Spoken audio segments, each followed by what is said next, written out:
আসসালামু আলাইকুম। হ্যাঁ। গতকালকে আসলে অনেকেই মনিটাইজেশন পাইছে ফেসবুকে।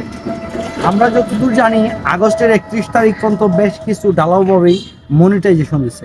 এর মধ্যে আমাদের এই মাস্টার সাহেব খুব সীমিত সময়ের মধ্যে তার মনিটাইজেশন পাইছে।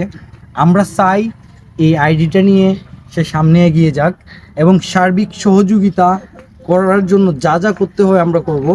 এবং আজকে তার মনিটাইজেশন পাওয়া উপলক্ষে আমাদেরকে ট্রিট দেওয়ার জন্য এই শ্রীমঙ্গল নিয়ে আসছে। আমরা একটু পরে গ্র্যান্ড সুলতানে চলে যাব। এখন চায়ের দেশে আছি, চতুর্দিকে চা বাগান, খুব সুন্দর পরিবেশ। আমি চাইবো আমাদের ফেসবুক ফ্রেন্ড যারা আছেন বা ফেসবুক আইডিতে যারাই ফলোয়ার আছেন সবাই মাস্টার সাহেবকে লাইক কমেন্ট ফলো দিয়ে সহযোগিতা করবেন। তার যে একটা কি আগ্রহী মনোভাব মনিটাইজেশন পাওয়ার পরে তার যে মনের মধ্যে একটা প্রফুল্লতা দেখা দিয়েছে, আমরা চাই সেই প্রফুল্লতা যেন সবসময় ধরে রাখা যায় এবং সে যেন এই প্রফুল্লতা নিয়ে সামনে এগিয়ে যায়। এই প্রত্যাশায় আজকের মতো বিদায় নিলাম। আসসালামু আলাইকুম।